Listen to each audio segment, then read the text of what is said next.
Assalamualaikum warahmatullahi wabarakatuh. Di sini saya akan mempresentasikan hasil makalah saya yang berjudul Cold-Bed Methane atau biasa yang disebut dengan CBM untuk memenuhi salah satu tugas mata kuliah energi baru terbarukan dengan dosen pembimbing Bapak Dr. Andes Engineering Muhammad Samsiro. Yang pertama, pendahuluan. CBM adalah gas metana, gas alam yang dihasilkan selama proses pembatubaraan dan terperangkap dalam batu bara. CBM dikenal juga sebagai sweet gas karena sedikitnya kandungan sulfur dalam bentuk hidrogen sulfida. Gas metana ini terperangkap dalam batu bara itu sendiri dan juga air yang ada di dalam ruang pori-porinya. Porositas matriks umumnya mengacu pada ukuran grid retakan sepanjang batu bara dan bukan porositas batu bara tersebut. Porositas ini umumnya sangat rendah jika dibandingkan cekungan tradisional yang kurang dari 3%. Sumur-sumur CBM pada fase awal akan memproduksi air untuk beberapa bulan dan kemudian sejalan dengan penurunan produksi air.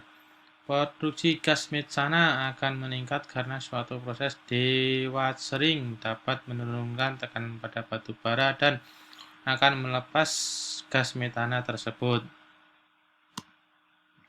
Berikutnya, coal-bed methane merupakan sumber energi unkonvensional yang terbentuk bersamaan dengan pembentukan batu bara dan tersimpan dalam bentuk adsorbed gas di dalam batu bara. Sejumlah gas hidrokarbon dan non-hidrokarbon juga terdapat di dalam batu bara. Karena luas permukaan persatuan berat yang sangat luas, batu bara dapat menyimpan metana dalam jumlah banyak. 6-7 kali lebih banyak daripada sumber gas konvensional di batuan dengan volume yang sama. Berikutnya di sini ada pembentukan CBM.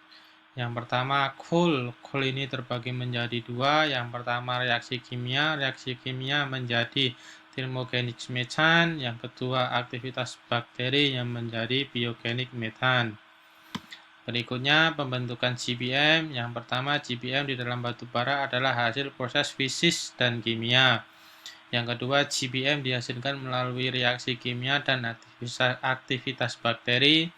Yang ketiga, reaksi kimia terjadi selama panas dan tekanan diberikan ke batu bara.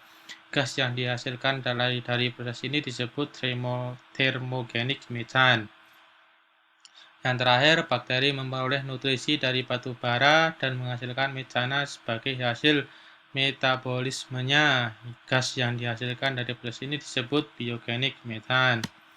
Berikutnya ada struktur fisik batu bara. Yang pertama, batu bara memiliki dua jenis struktur berdasarkan porositasnya, yaitu mikroproses lebih kecil 2 nm, makroproses lebih besar 50 nm. Makroproses adalah patah alami yang di dalamnya terdapat bidang tegak lurus yang disebut glitch. Yang pertama phase glitch, yang kedua batch glitch.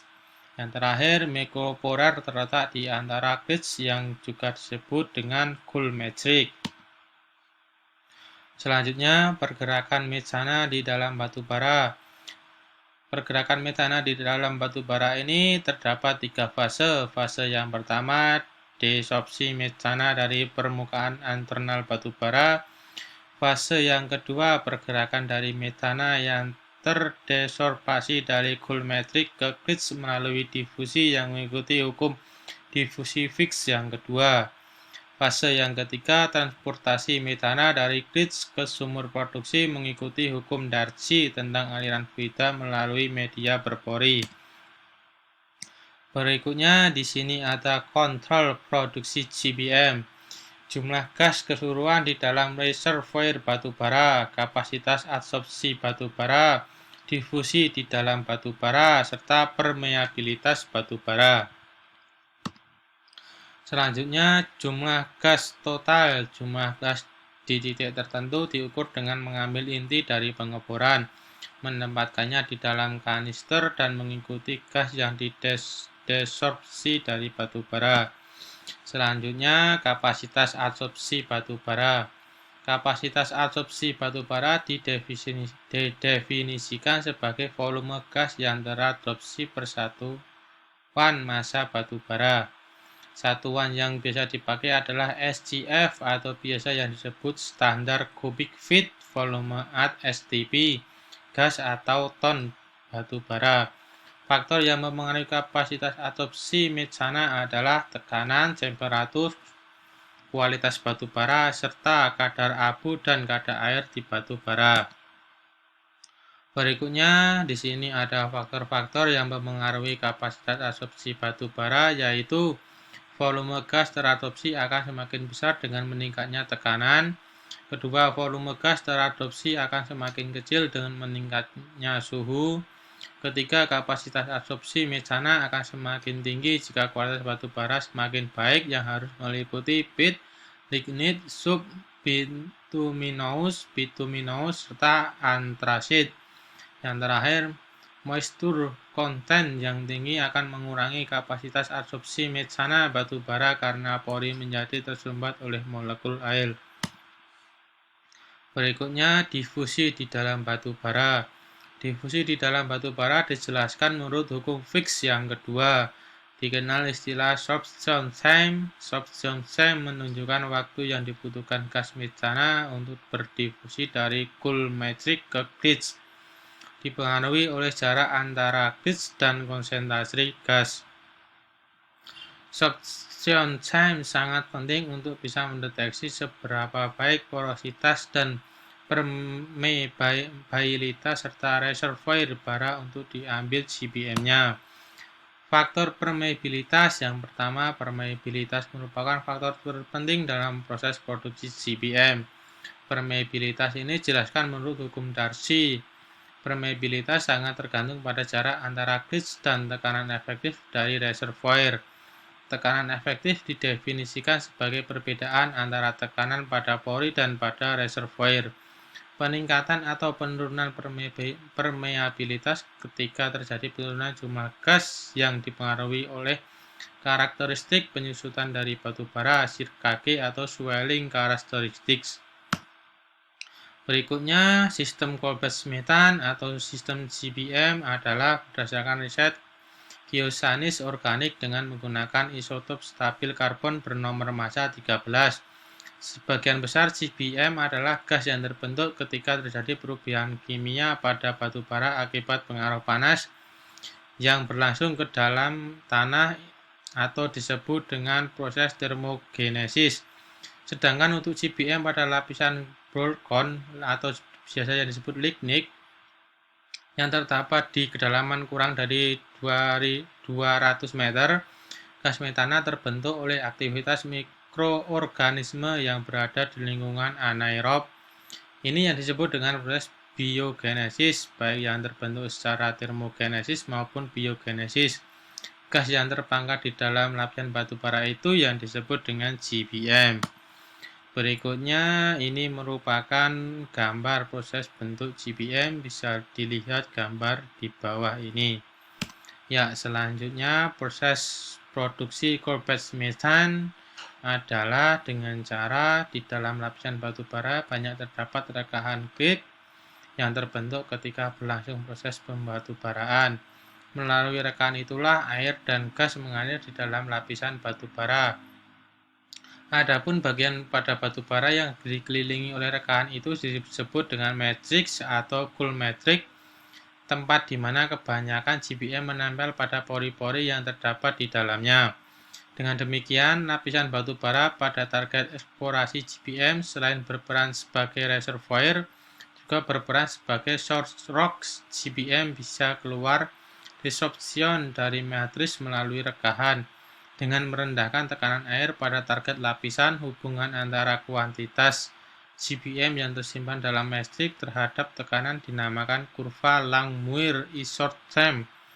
Proses tersebut berada pada suhu yang konstan, terdapat perubahan tekanan.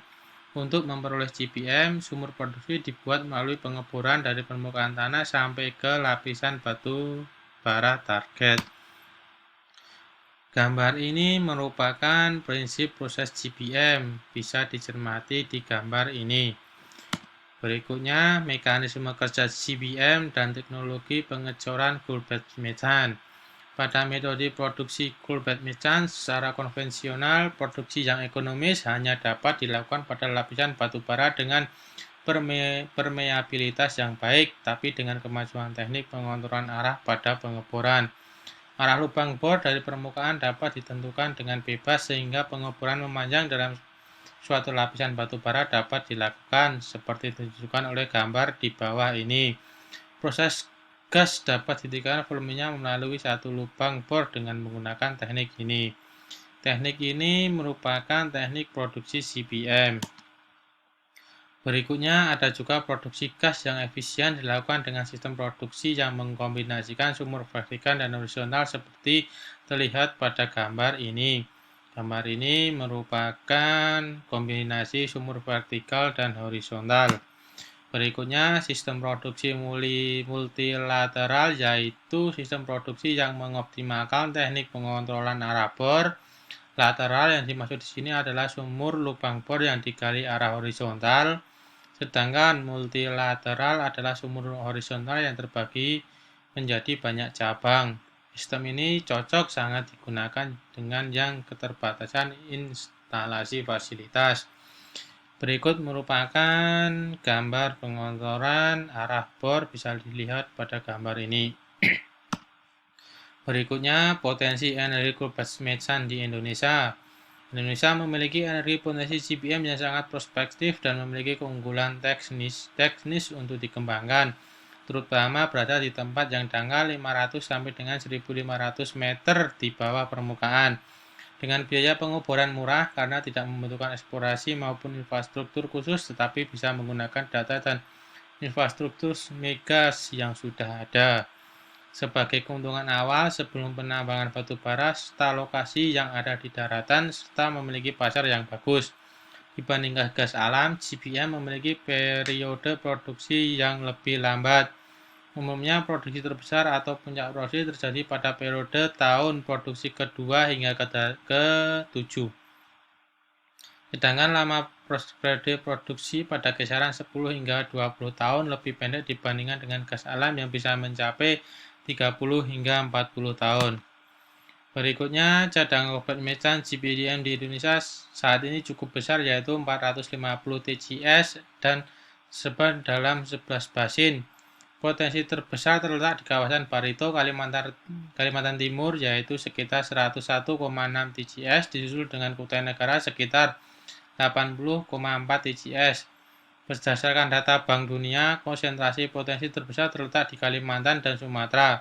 Lapisan batu bara di Indonesia memiliki peringkat termal yang relatif rendah subbituminous dan memiliki kandungan gas rendah sampai dengan permeabilitas yang cukup tinggi.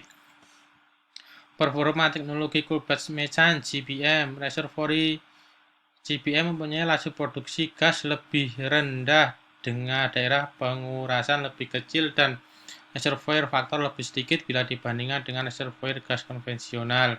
Performa teknologi CBM bisa menjadi energi listrik alternatif. Dengan menggunakan CBM sebagai alternatif energi listrik diharapkan dapat membantu mengakhiri penggunaan bahan bakar diesel. Dari sisi teknologi CBM membutuhkan sistem yang berbeda karena memiliki perbedaan yang cukup mendasar dibandingkan dengan gas konvensional. Contohnya adalah sumur CBM yang harus dibor jauh lebih banyak jika dibandingkan dengan gas konvensional. Potensi aplikasi CBM di Indonesia adalah telah diaplikasikan untuk pembangkit listrik sebesar 2 MW dengan suplai gas sebesar 0,5 mms CFD di daerah yang berada di sekitar lapangan Mutiara yang terletak di Muara Jawa, Kutai Kartanegara. Meskipun kecil tetapi bisa membantu mengurangi defisit listrik yang terjadi saat ini. CBM ini sendiri masih dalam tahap eksplorasi dan dalam 2 tahun ke depan direncanakan untuk ditingkatkan kapasitasnya. Sekian dan terima kasih untuk presentasi saya. Apabila banyak kekurangan, saya mohon masukannya. Assalamualaikum warahmatullahi wabarakatuh.